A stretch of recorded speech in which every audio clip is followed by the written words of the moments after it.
Hey, this is the Fight Nerd, and today we are joined by the man with the cowboy hat, Abel Cullum. Abel, how's it going today? It's going great, man. Excited to be here. All right, now you are getting ready for your next fight on September 17th at King of the Cage, No Mercy, against Jimmie Rivera. We're going to be defending your 135-pound title. Now, how's training going for this fight?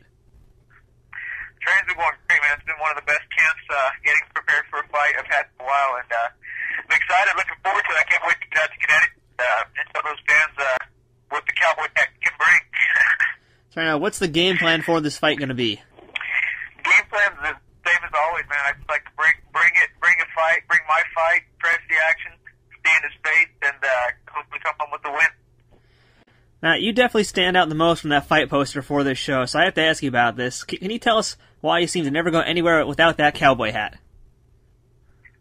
That's just my way to represent the Southwest, and I grew up working on ranches and doing different stuff here and there on with horses, and that just represents where I'm from and what I do. Coming into this current fight at King of the Cage against Jimmie Rivera, how much do you know about Jimmie?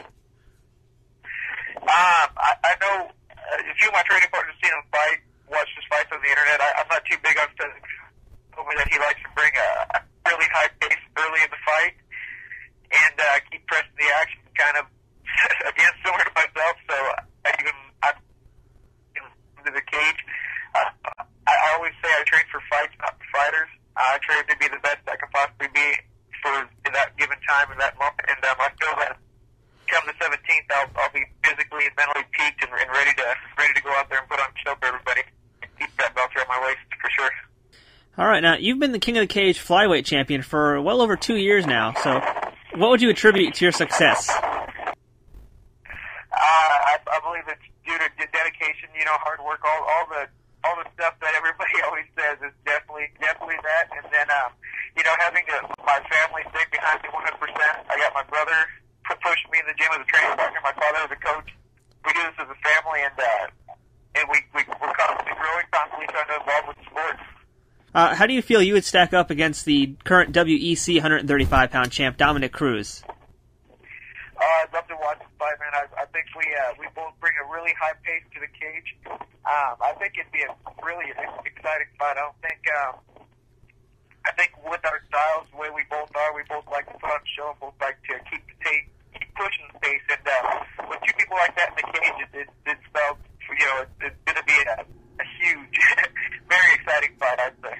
Do you have any interest in heading to the WEC, or are you happy with King of the Cage and having more flexibility to fight overseas and place? Yeah, I love I feel like King of the Cage is my home.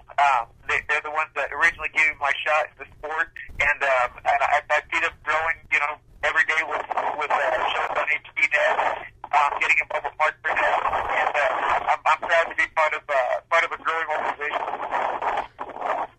Do you like having the flexibility to fight overseas in places like Dream and other companies, or are you just pretty happy fighting in America also? Yeah, that's one of the main things I do love about King of the Cage is they give me that ability to compete in other venues that could possibly, further me in my career and help me personally and as a fighter. And definitely Japan is just wonderful. All right, now speaking of Dream, you lost a little while back to Hideo Tokoro in their featherweight Grand Prix, second round in fact, and Hideo was eliminated in the first round, but somehow got brought back in. Would you like to have another shot at him? Oh, yes, man, I would love to. I mean, that's on my mind all the time, and it keeps me motivated, keeps me pushing harder, and definitely would love to do that one again. Now, moving ahead, is there any chance you'll be heading back to Japan or Dream for any further fights with them? Well, I've been offered a few different times, so I can't say yes or no right now because nothing's on paper, but definitely not out of the question. Coming up at Dream 16, Tokoro is going to be fighting Hokaim Hansen, which will be a very exciting fight. Who do you think is going to take that one? I'll be pulling for Tokoro. I'm always rooting for Tokoro. When it was him and Wiki, that was a really exciting fight. Wiki ended up catching with the knockout. That was nice to see. Being that I fought both of them, I was definitely looking forward to that fight.